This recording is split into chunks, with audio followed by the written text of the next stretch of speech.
सोचिए, एक ऐसी जगह जो दुनिया में सबसे ठंडी, सबसे सूखी और सबसे ऊंची है।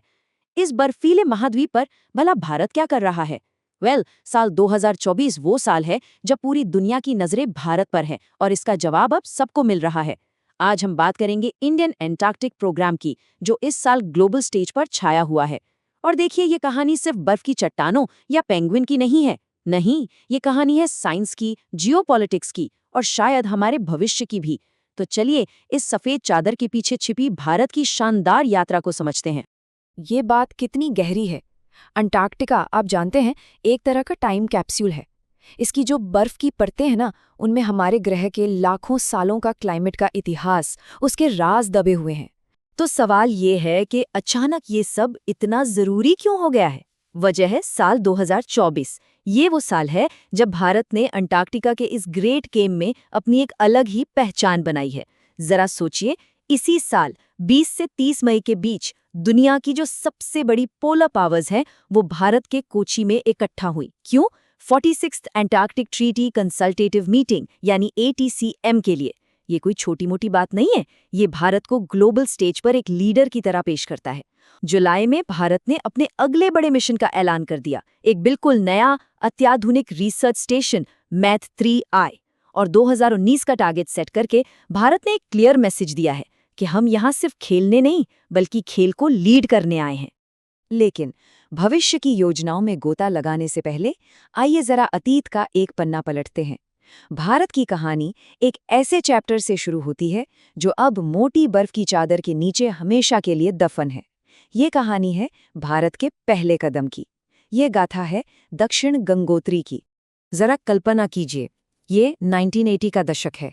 भारत ने 1981 में अपना अंटार्कटिक्स प्रोग्राम शुरू किया और सिर्फ 2 साल के अंदर 1983 में कुछ ऐसा कर दिखाया जिसने दुनिया को चौंका दिया। भारत ने दक्षिण गंगोत्री की स्थापना की। उस बर्फीले महाद्वीप पर भारत का पहला पक्का घर। ये सिर्फ एक बिल्डिंग नहीं थी, ये एक ऐलान था, भारत की वैज्ञानिक सोच और हिम्मत का एक जीता जागता प्रतीक। लेकिन अंटार्कटिका एक ऐसा टीचर है जो आपको विनम्रता सिखाता है। 1990 आते आते कुदरत ने अपना हक वापस ले लिया। स्टेशन धीरे धीरे भारी बर्फ के नीचे समा गया और उसे छोड़ना पड़ा। ये एक दुखद लेकिन जरूरी सबक था। अंटार्कटिका जितना खूबसूरत है, उतना ही बेरहम भी। यहाँ टिकना है तो सम्मान और तैयारी दोनों चाहिए। लेकिन भारत ने दक्षिण गंगोत्री के अनुभव से सीखा और हार नहीं मानी।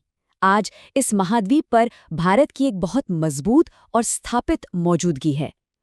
अच्छा, भारत के इन सभी पोलर मिशन के पीछे एक मास्टरमाइंड है।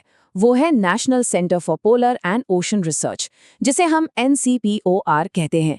ये सोचना थोड़ा अजीब लगता है ना, कि भारत के बर्फीले सपनों को धूप वाले गोवा से कंट्रोल किया जाता है, लेकिन यही सच है। ये इंस्टीट्यूशन आर्कटिक और अंटार्कटिक दोनों ही ध्रुवों पर भारत के सारे वैज्ञानिक अभियानों को चलाता है। ये सच में हमारे पोलर मिशन का नर्व सेंटर है। अंटार्कटिका में भारत के 2 एक्टिव घर हैं। एक है मैत्री, दूसरा भारती, और ये दोनों एक दूसरे से बिल्कुल अलग हैं। 1989 में बना मैत्री एक पुराने अनुभवी सैनिक की तरह है, भरोसेमंद और मजबूत। ये ग्लेशियरों और मौसम पर रिसर्च करता है। और फिर है भारती, जो 2012 में बना। ये एक मॉडर्न हाईटेक हब है जो मैत्री से करीब 3000 किलोमीटर दूर है। इसका फोकस महासागरों और धरती के भूवैज्ञानिक इतिहास के राज खोलने पर है। और मैत्री के बारे में एक मजेदार फैक्ट सुनिए।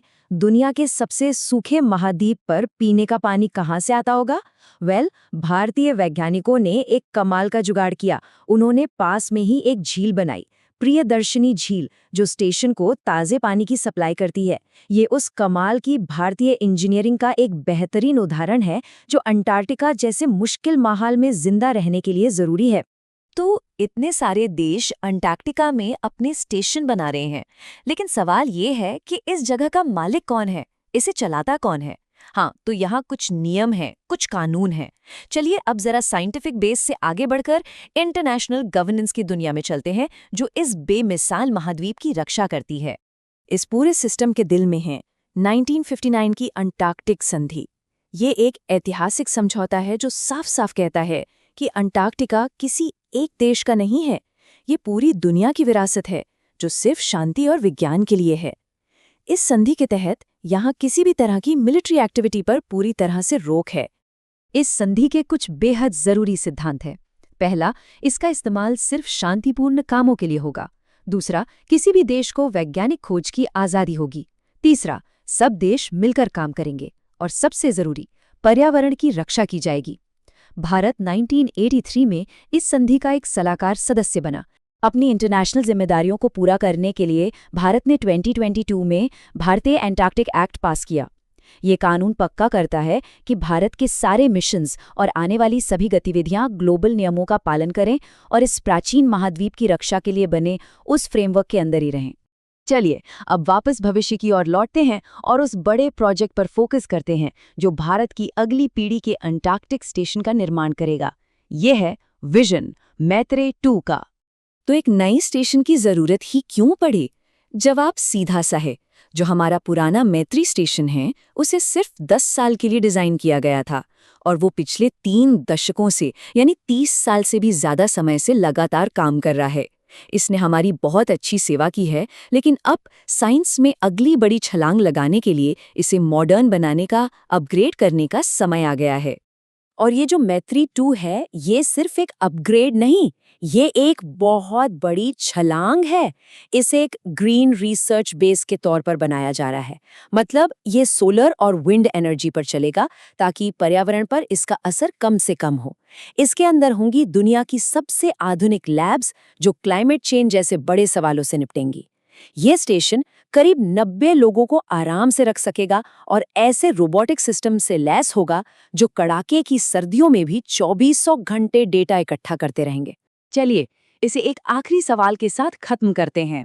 जैसे जैसे हमारी दुनिया गर्म हो रही है, अंटार्कटिका की बर्फ में दबे वो पुराने राज हमारे भविष्य के लिए और भी ज्यादा कीमती हो गए हैं। तो क्या इन रहस्यों को समझना वाकई हमारे अस्तित्व की कुंजी हो सकता है? भारत का काम इसी बड़े सवाल का जवाब खोजने की दिशा में एक बहुत ही महत्वपूर्ण कदम है। अगर ये वीडियो आपको पसंद आया हो तो लाइक जरूर करें, शेयर करें उन दोस्तों के साथ जिन्हें यूपीएससी, लॉ या जनरल नॉलेज की तैयारी करनी है। और हाँ, सब्सक्राइब करें। आप अपने सुझाव या सवाल नीचे कमेंट में लिख सकते हैं। यूपीएससी एंड कॉम्पिटिटिव एग्जाम की गाइडेंस या मेंटरशिप के लिए संपर्क करें। Our contact information is given in description. धन्यवाद। मैं हूं कृणाल ठाकुर। मिलते हैं अगले भाग में। जय हिंद।